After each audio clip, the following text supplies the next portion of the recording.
Hello YouTube, this is One-Legged Prepper, and I wanted to show you the loadout I'm doing as a first aid kit for when I travel to dialysis and the future men's group trip that I have coming up. I've been invited to a men's group through a local church, and I'm going to make sure that we're definitely marching to the right tune here.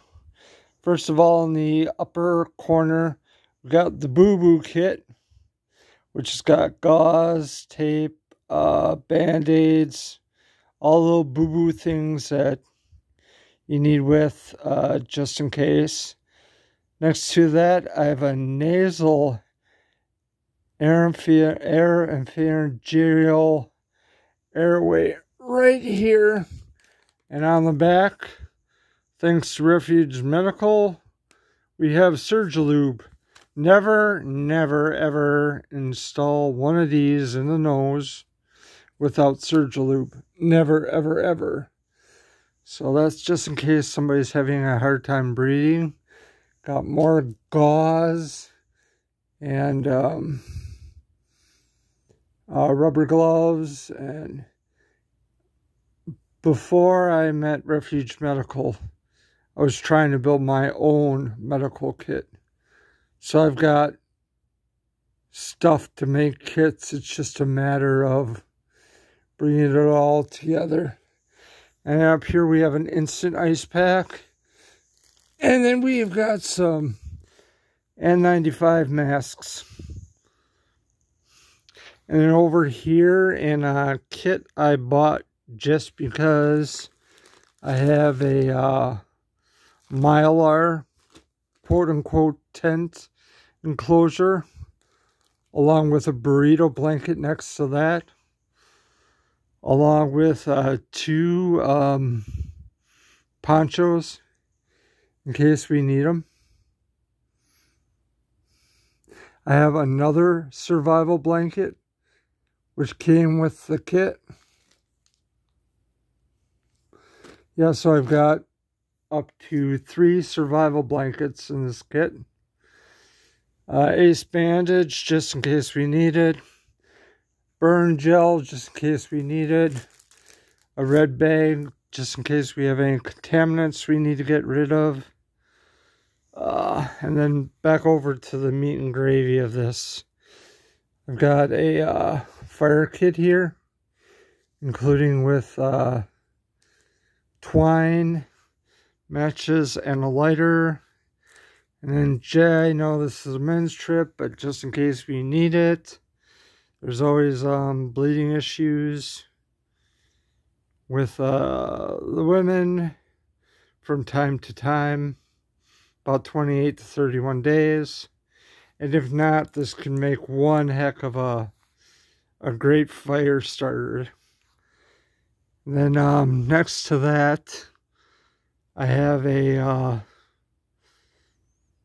Gen 7 cat tourniquet.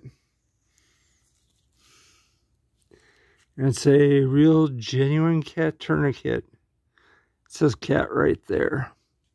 So it's real McCoy. That's what our soldiers run around with, and that's what I call a daddy-sized tourniquet. Now for the kid prepper, I have a SWAT tee or a kid's tee or a stretch tourniquet. It can also be used for a pressure bandage. And then there's 2 gauze used for wound packing, and then 2 more sets of rubber gloves. And then coming down to the last road, we've got instructions on bleeding control. And then we have the bleeding control kit advertisement. And then we have the instructions on how to use a Gen 7 cat tourniquet. Shears. I like to take shears with me everywhere I go because trauma shears can go where knives can't. And I've got not one but two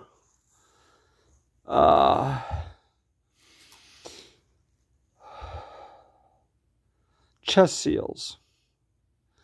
Those are designed to plug up holes in the chest cavity so someone doesn't bleed to death. In my chest, I have a tube that runs to my heart where they can take blood out of my body to purify it through a process called dialysis. So I always have chest seals with me wherever I go.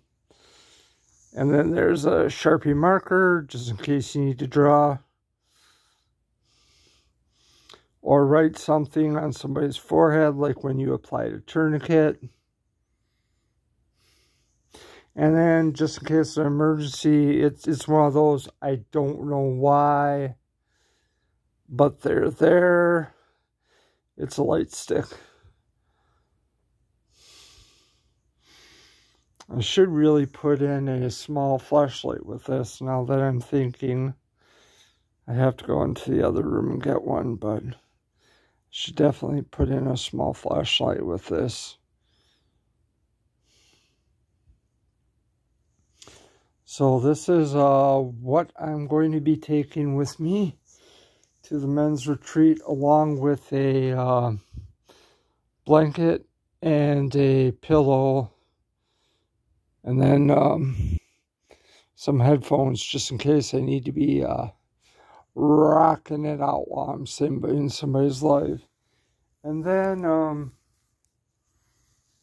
I have this El Cheapo bag that all this is going to go into.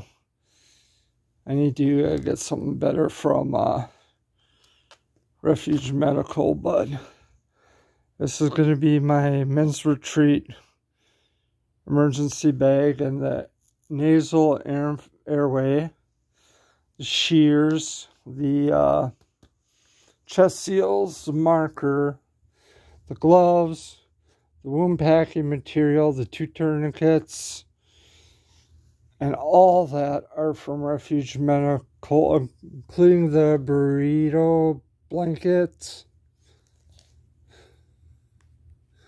I believe it's this one. Yes.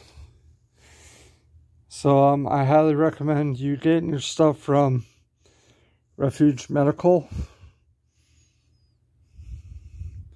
They're a good company to deal with, and I've never had a problem with their products. I've even used a part of a chest seal to fix my prosthetic when it massively failed on me. So YouTube, I know we're all busy. I know we all like to not make medical a priority. But here's the deal. If you own a gun, or as Bear likes to say, if you own a way to make holes, you better have a way to plug holes. And I'm a firm believer in that it's our responsibility as peeps out in the survival industry to have a serious medical kit. Like I said, I tried to build the perfect kit before I knew of Refuge Medical, and I wouldn't have even wasted my time on these other kits had Refuge Medical been around at that time. So, like I said, if you need to look it up, it's refugemedical.com. And their customer service and their people deal with. I deal with Forrest all the time, and they're just amazing people. They sell an incredible product, which I truly, truly believe in. Like I said, if I didn't have all this stuff lying around the house, I wouldn't have used it. I would have just bought some from Refuge Medical. And I'm going to talk into the pastor in the men's group about looking into some serious medical kits for the church groups. Well, as always, YouTube. If you have any questions, comments, or concerns, or if you found this video useful, please feel free to like, share, and subscribe. And as always, this is One Legged Prepper out.